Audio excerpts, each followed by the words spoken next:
wafike mhlambe wawumuntu obhetha mhlambe ke embhedeni ke kune-oledi mhlambe ngizogcina ngiliyekile i-oledi ngiqhubeke nawe yabo. Usho ukuthi mina ngikuniki kahle ileyo nto echazayo nalokhu sekuqhuba bona ubuntsha bakho.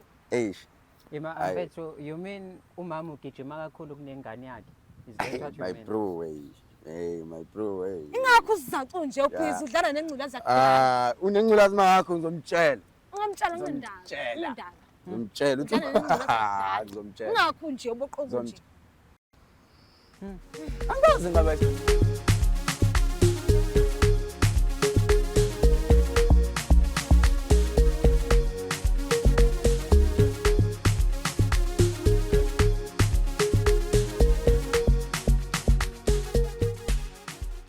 Ladies and gentlemen, manene namanenekazi, siyanibingelela sinamukela kwi-episode yanamhlanje yohlelo lakho lithandayo silungisa umjolo.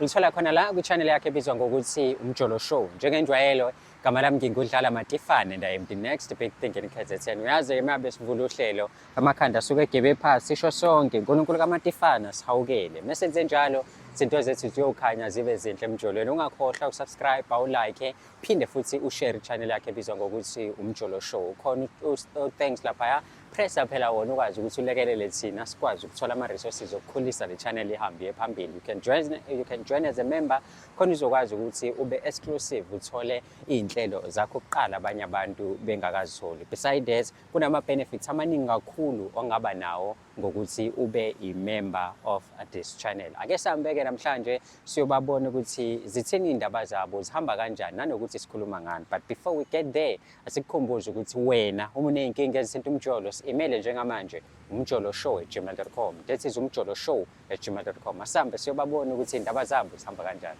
Sanibonani babukeli, igama lami nguNozipho Ntuli, ngibhalele ishow silungisa umjolo ngenhloso sokuthi ingisize silungisa izinto nomuntu wami.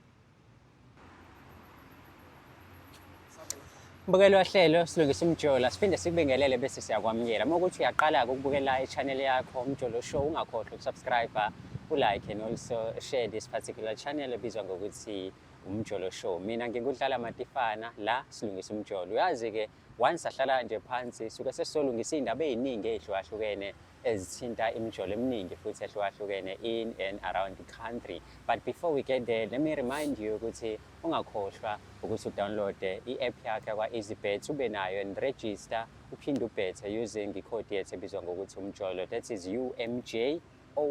Uma wenze njalo uzobona nje nawe ukuthi awuzowina, akuwinwa laphaya ngendlela eyisimanga. Siyahamba njengamanje siyakubafa seceleni kwami sokhuluma naye sazi kabanzi ukuthi kungani ezitholela namhlanje nanokuthi mhlawumbe indaba yakhe hamba kanjani. Mfowethu Grand, Ngiyaphila bethana njani? hayi no, ngishap kakhulu mntaka baba. Ungizwile mfethu ngi-introducer uMatifana lo naye njengamanje. Umfethu enginaye njengamanje ubani wakabani? Abethi igama nguSakhile waDlamini mfethu. Sakhile Dlamini. Yes. Okay. Mfethu ngiyajabula kakhulu ukuthi ngibe nawe namhlanje ohlelweni ngizokhuluma nawe. Sikhuluma indaba zakho mfethu ezithinta umjolo wakho. Ngenxa ukuthi kunentokazi lapha esithintile ukuthi hayi no asikulande sikubeke la. Angazi mfethu noma mhlambe ngifuna ukuconfirm ukuthi ulethwe umuntu omaziyo noma mhlambe umuntu ongamazi yena. But uNozipho uMaNtuli uthe mfethu asikulande sikubeke la. Ufuna ukuthi qamqam nawe. Uyamazi lo muntu and if you do umazi kanjani? Yeah, ngiyamazi bese umama sekhaya. Umama wasekhaya. Yeah, kodwa manje sizokhuluma ngomjolo nje obushila nje. Geje mntaka baba. Sizokhuluma ngawo mfethu umjolo. Not just umjolo nje but umjolo wakho naye noba u2. Okay, ukuthi unjani mhlawumbe? Mfethu kahle kahle kushuthi mhlambe kuzomela silungise la kumele silungise khona. But mina ngingezwe ngawo unjani umjolo wenu ngendlela wena obuka ngayo.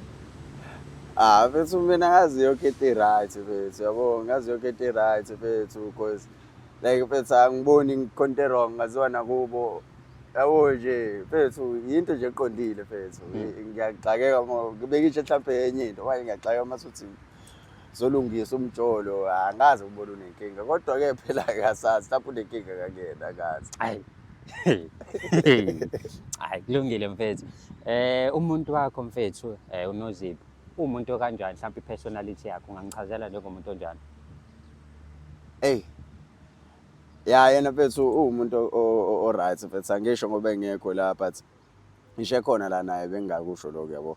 Umuntu o-right mfethu o-independent yabo, umuntu wesifazane o-independent yabo, given ukuthi even nayo i-background yakhe from kubo abantu nje that are affording and all that yabo, so naye wakhulela kuleyo mentality yabo yokuthi fanele abe umuntu ozimelayo ophantayo nani nani yabo. So yeah mfethu umuntu o-grand, umuntu wesifazane o-right mfethu, uyahlonipha like ngendlela afundiswe ngayo ukuba akayi ngokuthi u-independent but uyahlonipha mfethu yabo, nje yonke leyo nto iyona nje mfethu into engiyaziyo ngayo, akukho okunye. Okay, namhlanje mfethu uzithola ula phambi kwamakhamera, phambi kwami sizokhuluma iy'ndaba zomjolo wakho. Cabanga yini mfethu ekwenza ube la namhlanje? Mhlawumpe mengabe niney'nkinga nesithandwa sakho nike niy'lungise kanjani mhlawumpe? Yabo, okokuqala ya kona-ke phela ngibizekile la ngingafika yabo, ngoba bengiy'tshela ukuthi into nje mfethu esimple yabo, but sengiyabona ukuthi hayi engathi serious lento yabo. Kodwa mfethu iy'nkinga zethu thina sinayo indlela yokuyilungisa. Indlela yokuyilungisa kwethu ayifani ngaso sonke isikhathi yabo. Kuyadependa ukuthi inkinga ime kanjani yabo, leyo nto siyithole indlela yokuyilungisa ngaleso sikhathi leyo nkinga esuke sibhekene nayo yabo leyo nto. Kodwa asikaze sabhekana ney'nkinga ezi-serious like mhlawumpe ukuthi ujolile noma mina ngijolile yabo. Ngicathi izona nkinga ezi-serious lezi zingaze zibeke i-decision yabo ukuthi hayi siyahlukana noma siyaqhubeka yini yabo. But okwamanje angikaze ngimbone kulelo phutha, naye akakaze angibambe ngikulelo phutha, futhi ngenza sure ukuthi nje mfethu angilenzi lelo phutha yabo. So ya mfethu ngingasho nje kanjalo ukuthi manje anginayo-ke i-narrative e-grand ukuthi kahle kahle ngibizweleni ukuthi sekuyiney'nkinga mina ngizazi. Yani mfethu you are about to find out ukuthi kungani ula. Mhlawumpe uready ukuthi uze ukuthi umama ufuna ukuthini kuwena njengoba usuze wafika? Mfethu mina ngingasho ukuthi ngi-ready because ngiyazi ukuthi ngi-grand. Yabo, ngi-right, ngi-ready mfethu. Uphi yena kuqala? Ukhona naye namanje? Bazomletha la ukhulume naye. Wena nje mo ready, I am ready. You are ready, right? Yeah. Ayike uyezwa mbukeli uSakhile ready, I am ready, and I'm sure nawe lapho ngasekhaya uready ukuthi ubone ukuthi ngabe imama lifuna ukuthini kuyena. Ithimba lethu njengamanje liyahamba liyosilandela yena limbeke la. Mase efikile sizwa ke iside lakhe le story.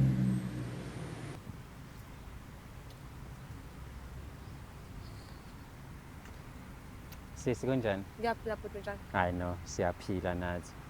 Siyajabula kakhulu ukuthi uze la ohlelweni namhlanje uzokhuluma nathi mayelana nomjolo wakho nobaba. Sengikhulumile-ke nawe uSakhile ukumbuza nje ambuze imbalo. And manje mhlawumbe ngizoza kuwena ukuthi ngi-check ukuthi izinto ayishilo ziyafana yini nezinto eyisho wezosho wena ngezabantu abathandanayo. So uSakhile umuntu kanjani mhlawumbe i-personality yakhe uma ungangichazela ngaye as wena umazi kangcono? uSakhile umuntu onothando futhi wami. Umuntu one-care kakhulu futhi. Kuningi engingakusho ngaye kakhulu. Okay. So mengabe mhlawumbe kwenzeka niba ney'nkinga wena uSakhile nisilungisa kanjani? Ngokujwayelekile nithatha abantu mhlawumbe njengoba niy'nsile bezonilungisela iy'nkinga zenu noma niyakwazi ukuhlala phasi nibonisane nike niwatheklishe kanjani ama-issues enibhekana nawo kwi-relationship yenu? Siyaye nje sihlale phansi bhuti wami sikhulume. Ngakho konke nje lokhu njani esikufisayo ukuthi kwenzeke, kodwa nje ukuhlala phansi. Manje wenze noma yini kade ngenza ukuthi nikwazi ukuxhumana before udecide ukuthi nize la? Hleze ebhizi uSakhile kakhulu. Hleze ebhizi. Akasatholakali ngisho ucingweni. Okay. So njengoba nila namhlanje simply because awusamthola efonini, awukwazi ukwenza eye contact naye, uhleze ebhizi. Yo, okay. I know. Uyazwela mfethu. Ngikutshelile lathi sizokhuluma indaba zomjolo wakho. So sekunjalo. Mama, uyena mfethu uSakhile ungakhuluma naye. Sakhile. Yeah, mama. Ngikubalele kwi-show because of angisasithola isikhathi nawe. Sengiyaye ngithi mengila eThekwini mase soba utho kahle kahle angitholi nje kahle. Asisitholi isikhathi sethu. Kodwa mase solunda hayi siyaye sisithole isikhathi sethu sibe ndawonye nje siwodawoda ngendlela esijwayele ukuwodawoda ngayo. Angazi inkinga ikephi uma singaphi eThekwini kusuke sekwenza ngaleni. Hey. inkinga yakhe isekutheni eThekwini awungiboni. Angizwanga? Inkinga yakhe isekutheni eThekwini awungiboni. Yes. Isikhathi sami nawe eThekwini siba sincane. Kodwa mase sisemakhaya siba sikhulu. Kakhulu ukuthi why sibe sikhulu if sisemakhaya. Kodwa mesila eThekwini sisondelene hlezi ubhizi hlezi umatasa awuthola ngisho encingweni. Yo. Yabo okokuqala. Ekufanele ukukhumbule. Ngathi mina nawe siqala lena. Ngakwenzela kwacaca ukuthi mina indlela engenza ngayo izinto ayifani neyabanye abantu besilisa. Ngiyakuzwa lokho. So engikufisayo kuwena ukuthi njengamanje wazi ukuthi lesenzo lesi njengoba sengize ngafika la lesenzo lesi esenzekile angisi-approve nakancane. So ngiyaxolisa ukungena emlonyeni ubufuna ngenze njani ngoba phela wena ngisakutholi ngisho ezincingweni abona nje into yami nawe sengathi akuyona yabantu abathandanayo. Hey. Okay. So buka la. Ngiyasebenza mina eThekwini. Nawe uyasebenza. Understand? Yes. And imisebenzi esisebenza ayifani. Wena right wena because uyavuka ekseni uyazi ukuthi uya emsebenzini ungena ngo8 uphuma ngo4, yabo? Mina kuyenzeka ngisebenze kusukela ekseni kuze kuyoshawa 12 ebusuku. And ufakazi waloko na ngoba bengithi mangabe ngizoza kuwena lapha endlini yakho. Ngicela ukuthi sacela at least noma ungibekele amanzi khona ngizokwazi ukuthi mangifika ngifike ngigeze bese ngiyalala because ngikhathele, yabo?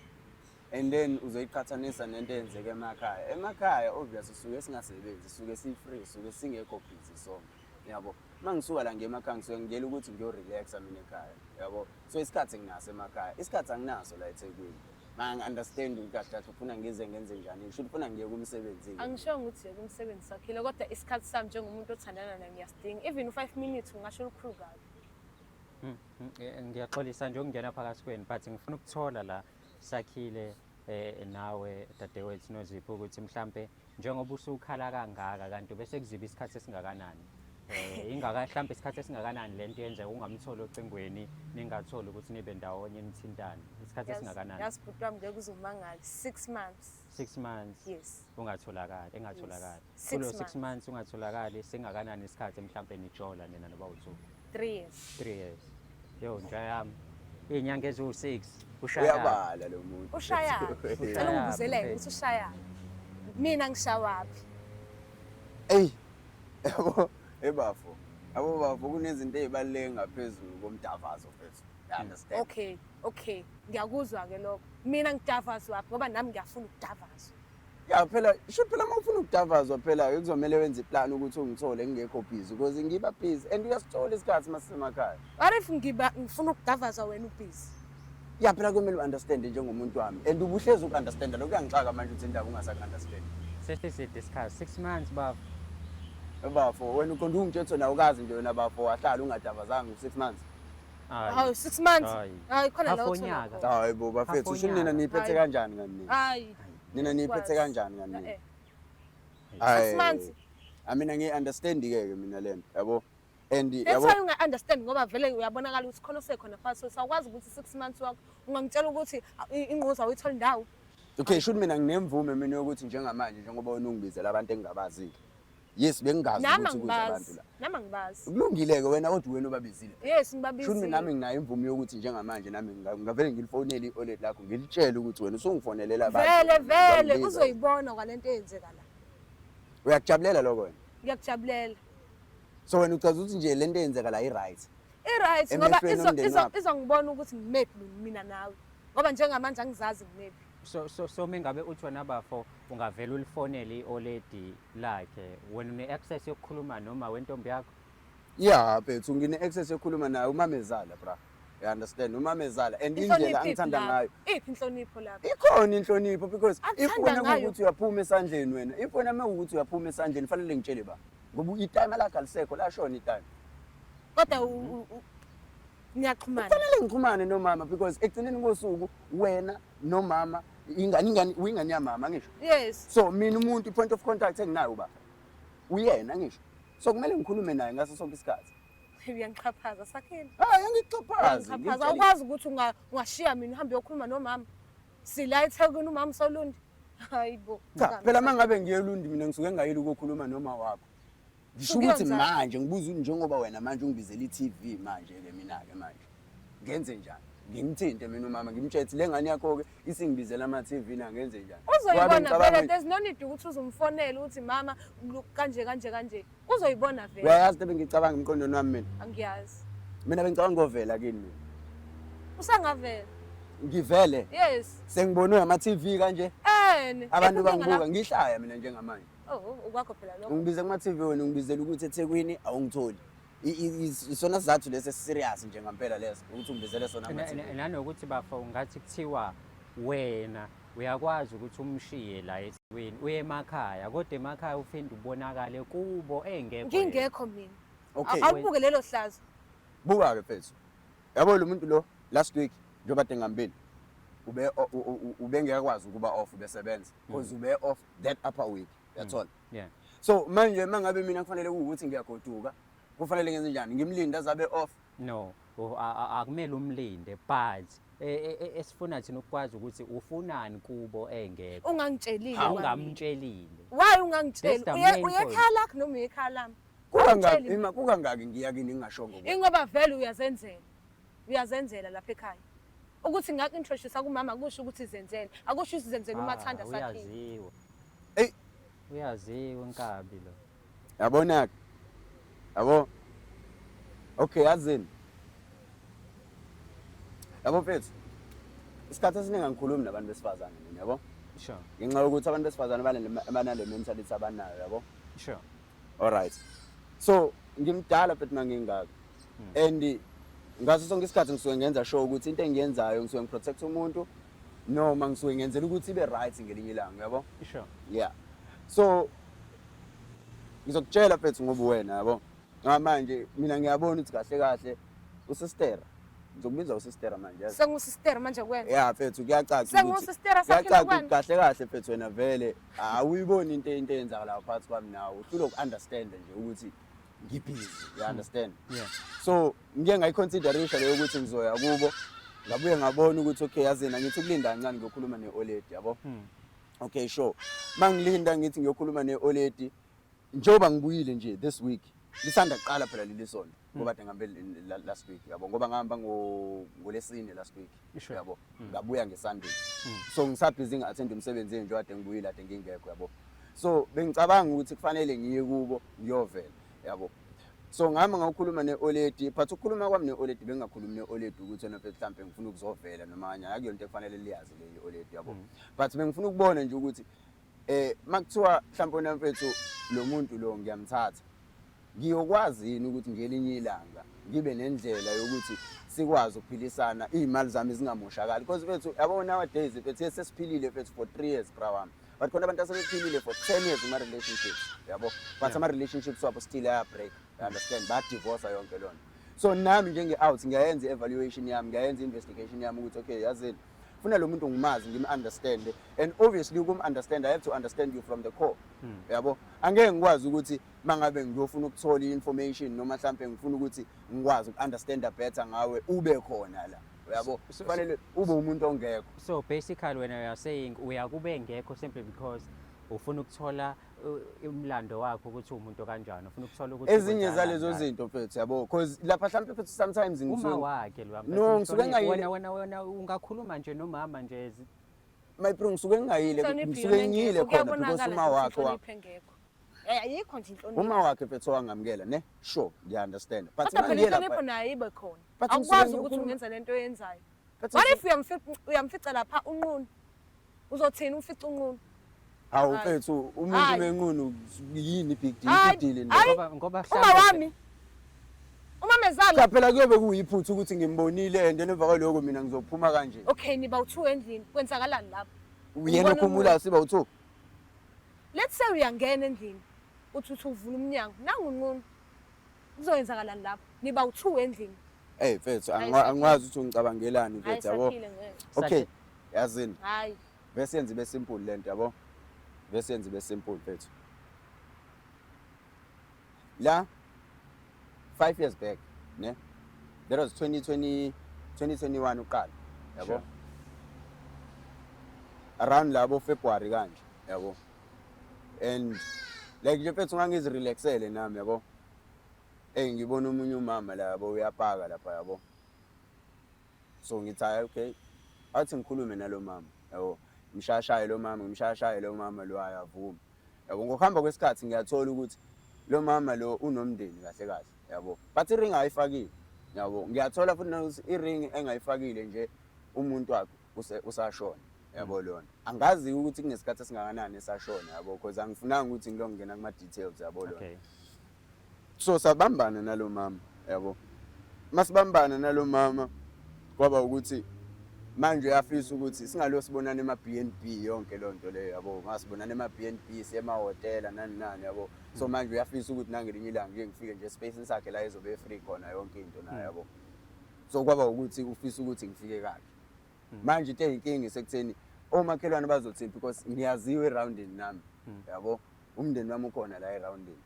So manje kufanele kube ukuthi at least ke mina yabo ngibamba mhlambe noma ke ingane yakhona.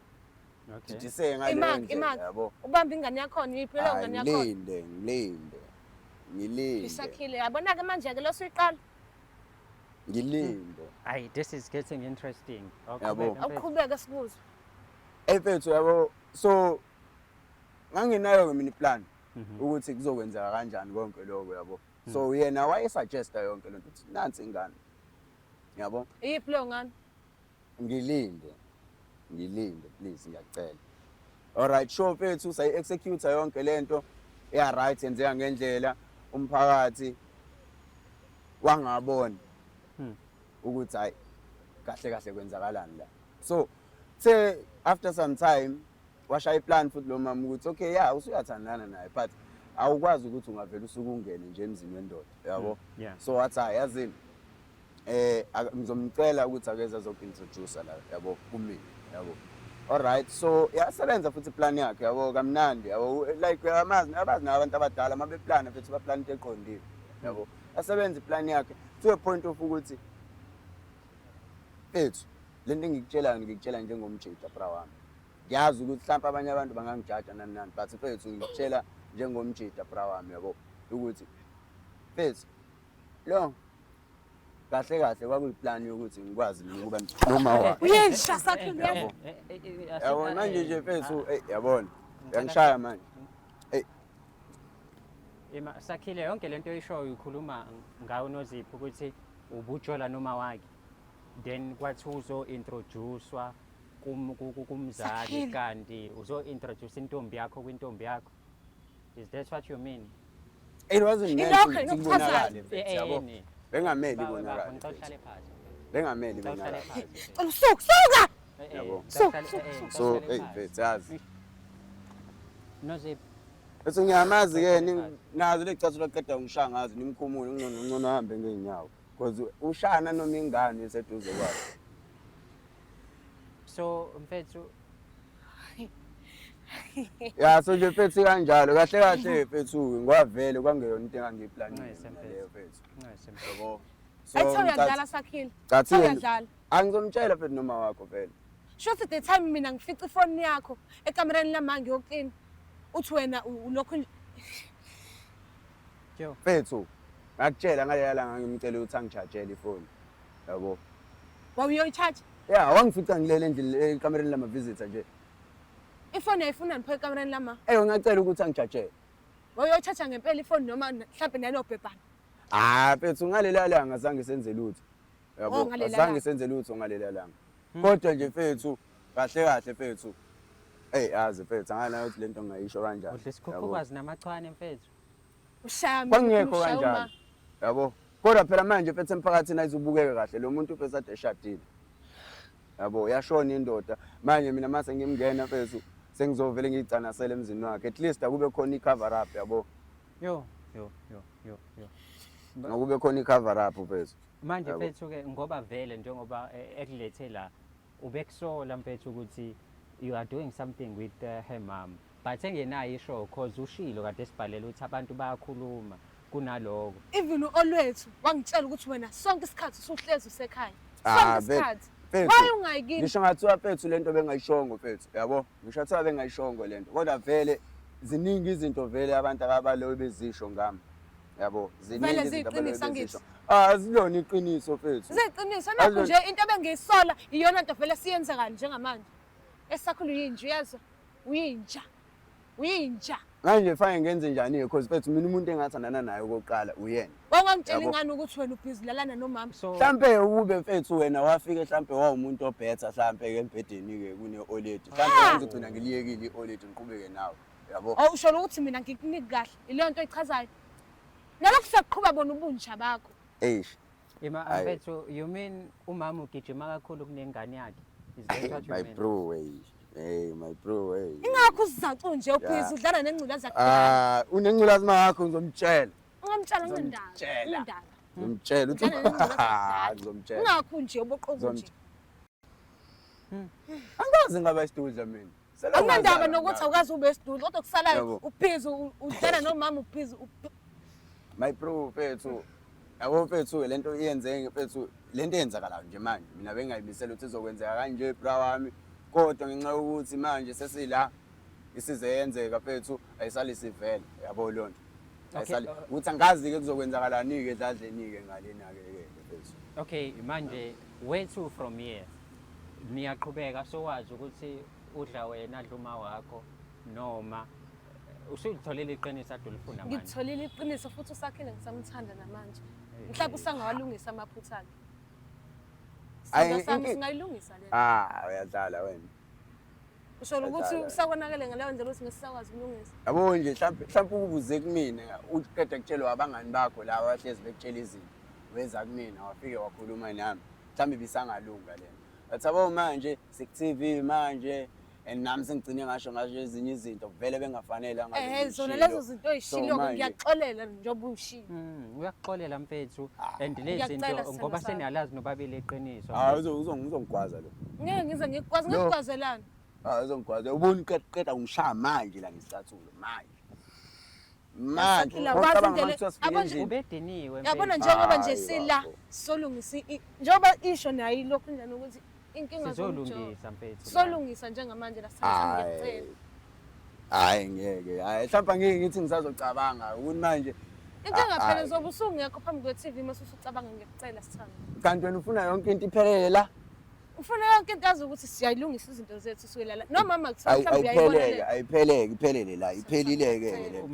Mase uyayicabanga mfethu. Hayi bafike ngisayicabanga ngithi iyaphela nje la. No mfethu phela kumele uyicabanga angithi manje intombi yakho le.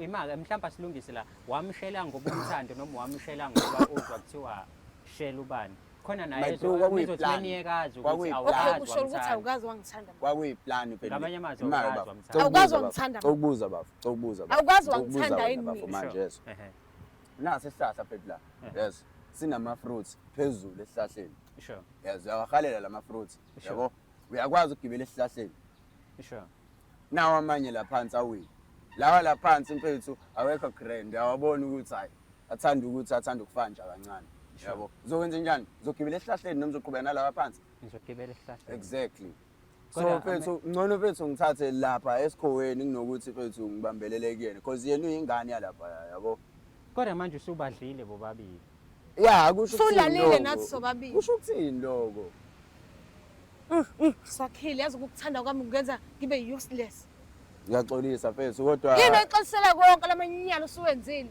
amanyala phela lento usuyenzile manje adethi uyangixolela vele ngikuxolela kodwa lento usuyisho njengamanje yangicika uzozaphinda ngishaye ngesithathu futhi mhlawumbe uzongishaya ngokungaphezulu ukwazi ba so njengamanje i-relationship yenu iyaphela ngenxa yesigogwana uyayibona iqhubeka noma biza uma wakhe ngesigogwana isigogwana vele mfethu mina vele la mama mfethu ushana nesigogwana ngiyanelisa la mama mfethu mina nginelisi mina anginelisi mina hayi mfethu hayi fanjile le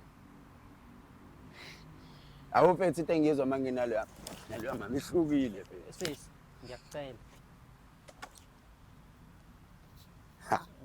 Tshelile ngathi ngeke lo angixolele lo. Ayikho lo mfethu aphilile mfethu. Yimi futhi engasaphilanga. Yabo uya-acta manje njengoba bethi nje mfethu uyangixolela. Bengixolela kodwa zonke lezi zinto usho bawuthi mina nginguzama ayitest uchaza ukuthini. Mawuthi ayitest uchaza ukuthini kumina. Mfethu ngicela phansi mfethu. Hayi. Manje mina mfethu angimshaya umuntu esifazane ndiyabo manje Anginandaba nokuthi awushaya umuntu wesifazane mfethu mina. uzokuphoqa ngempela nibe namandla ukuthi nimsuse angafiki nje kumina ngoba mewafika kumina ngempela kuzoshuba. Yo. Ngeke phela So, ngimshaya umuntu sis, esifazane. ula manje iqiniso uyalazi and i-relationship yakho ungathi iyaphela unfortunately. Hayi phela mfethu ayikho into ezoyenza egcineni kosuku sebeyazi abantu ngcono kube ukuthi nje mfethu mina naye So siyahlukana qhubeke wena nomama. ukhetha umama ovingane. Yini engangiyibalekela angibalekela kona ukuthi lento ingaziwa ngisho. Wena kahle kahle Yena vele useyivukuzile angisho siyaziwa. vele wena nje awukazi So, ungithanda, yazi- ubuthanda uma kuphela. Into oyishoyo le ukuthi awukazi uzungithanda. Mfethu hayi ikanjalo kona kodwa ke phela ke noma usungayibeka kanjalo kulungile. Wawuchaza ukuthini uma uthi babe umnandi? Yini Ngithini awuchaza? ngithini? Wena ungathini wena ungaphezulu komuntu wena ungathini wena? Ungathi uyabheda. Ungaphezulu komuntu ufuna ukuchitha. Ungathi uyabheda. Yabo. Ngoba even mfethu ngibhizi sengicabange lona ioledi mfethu. Wow. Hayi. Kulungile ngoba isize yaphuma nje ayisali siqhubeka kanje ngoba vele neoledi selizoyazi vele. No. Lento engihlalelele ayisekho. No, asivale kanje dadewethu ngoba vele angeke isaqhubeka umjolo wakho. Uzokubamba futhi- ezinolweni. yeah, futhi ke ungisize khona izinto zakhe lapha endlini kumele uzozilanda. Eish. Ya noma ngizokusendela zona ngo-Uber ngizobiza u-Uber. Uzoyilandela there's no need. Hayi ngeke uzofika ngekho ke nje Anginandaba. Angivele sihlukene. It's fine. Baba, komele nenze show ukuthi nihamba naye ke bafethu ngoba nikwazile ukuza naye ningibize nize la ngoba mina nihambe naye endlini ukuze angafika adabula ingubo zami lo muntu lapha endlini. Abasile phela laba angafika adabula ingubo zami athele ucarry powder phezu kombhede athele yonke into phezu kombhede so komele nenze show ukuthi nihamba naye. Ngoba ningihambanga naye bafethu responsibility yenu leyo yabo. Nini niba accountable for all ama damages ayofika endlini yami. And indle iflat le akuyona indle yami le akuyona indle yami qashile lapha so uma engafika enza ama damage lapha kufanele kube ukuthi ngempela khona umuntu accountable yabo Hayi bafethu. futhi ufuna kucaca ukuthi uyaphuma namhlanje uyahamba uyelanda lezi zinto nihamba Vele naye ngizoyilanda. ngoba Ngizoyilanda. kufanele mina manje ngifike lapha manje kuma security ngifike ngiskip isithupha sakhe ngiyaphoqa ukuze angaphinda angene endlini awu ngizothi ngithi ngilele endlini nanga umuntu useme phezulu kwami lo muntu nimbona ungishaya ngesicathulo phambi kwenu. No, mfethu kulungile. Ngibonga isikhathi sakho ukuthi ufike kwi-show. Dadewethu nawe futhi ngiyabonga. Ulitholile iqiniso kuyilonto ade uyibhalele kwi-show. Unfortunately umjolo awusaqhubekanga. Kodwa ke sibonga nje ukuthi uyalazi iqiniso and mhlambe manje mekwenzeka ujola ngeke usathandana nomuntu onidla no2 noma wakho. Eish. Uyaqoka kodwa mfethu umbuzo wokugcina one last question. Ubugqoka kubona boba u2 noma ubahlaba spoon bobabili? Hayi ngcono sigcine leyo mfethu ingaphenduliwe kanjalo yabo. Yena uyayazi. Hayi bafethu. No, No. kulungile. Asivale le episode yanamhlanje. Sibonga kakhulu ukubukela kwakho. Ungakhohlwa ukusubscribe, ulike and also share this particular channel ebizwa ngokuthi Umjolo Show. Igama lohlelo silungisa umjolo ngingudlala Matifana. Well nami ngiyafika ngakini. Ngiyafika kuma event akho. Kodwa mina ngifike ngizodluma wakho. Ngifika ngizoba uDJ, ngizoba uMC noma yini ofuna ngikwenzele yona. Mawukuthi ufuya ngidinga mangi-email athi udlalamatifana@gmail.com. That is udlalamatifana@gmail.com. Or ungicheck throughout the social media platform Facebook, X or Instagram Dlala Matifana. Inkampani Siyeza Media sisebenzisana nayo ukuthi sishuthe uhlelo silungisa umjolo njengoba ulibona nje liqhubeka lihamba lephambili and nawe uma ukuthi uyabadinga ngezinto ezithinta amakamera nayo yonke into ama live screening into ethinta nje ishoot bathinte nanka ama details abo la ngaphansi. Siyabonga kakhulu ukubukela kwakho.